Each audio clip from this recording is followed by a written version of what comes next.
My name is Mike Platinum, and I'm an asteroid miner. At least, that's what I used to call myself. These days, I'm not quite sure what to think.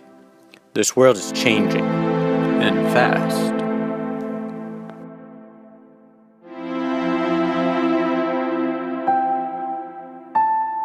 Seems like only yesterday I was boarding a transport ship in Young, California. Visions of 241 germanium dancing in my head. That's an asteroid.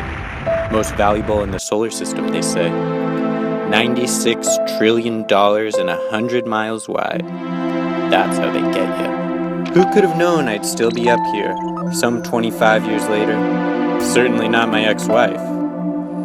Sometimes it feels like I'm the last one around.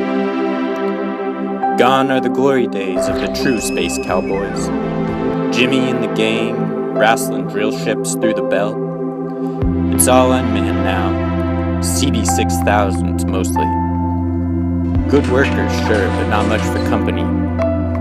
Which leaves me, up here alone in the supervisor's booth, making sure it all goes smoothly. Extract, sort, refine, repeat, and so it goes. In exchange, I get a bit of money to send home, a place to sleep, and a lightning-fast internet connection courtesy of Omnicorp.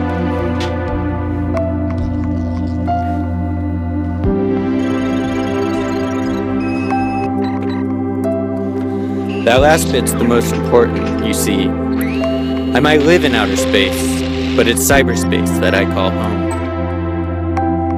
All because of the most miraculous invention. They call it Nerve Gear. A virtual reality device unlike anything that's come before.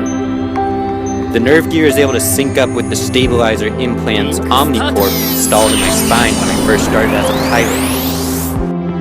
They work together to intercept all nerve impulses at my brainstem, redirecting the signals into the Nerve Gear interface, and vice versa. The effect is total sensory immersion in virtual environments.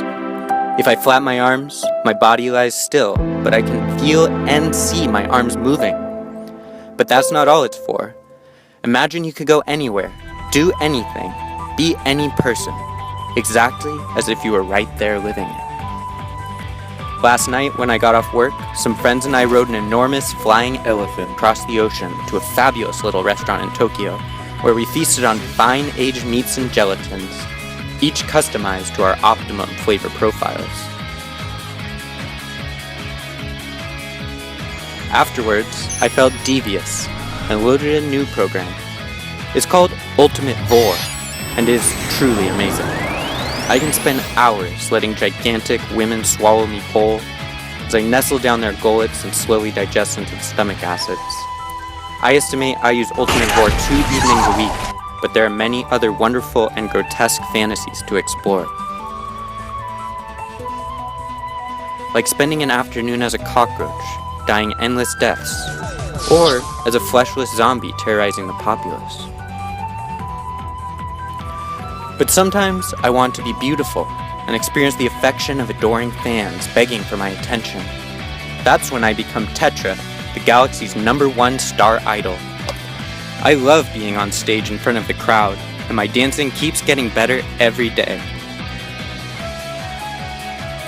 There are lots of games and worlds like that. Become a star or a hero, winning over legions, saving the world, stopping disasters, changing history.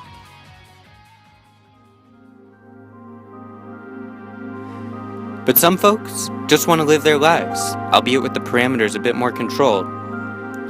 They live in simpler worlds that used to exist. Aspiring novelists, shopkeepers, restaurateurs. They join communes, work on farms, raise their own animals. And they work hard at it. Me? I miss playing sports back like when I was a kid. Recently I started swimming again with a great group of guys at the swim club. And I'll admit, I occasionally enjoy reliving those early days in space. I love the life I live here, but lately my connection to this world has made the real world that much harder to take. Work drags like an eternity. Every task feels more pointless and mind-numbing than the last, and it's just so alone up here. My ultimate fantasy is to never have to work a job again. But back home, It's near impossible to get a room with enough bandwidth for nerve gear without a position at one of the corps. Thankfully, I'm not the only one who feels this way, and we're starting to find each other.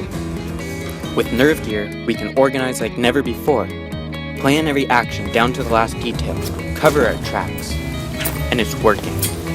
The people grow more powerful with each passing day. Their hold over us is waning. The tyranny of work will come to a close. Resistance is futile.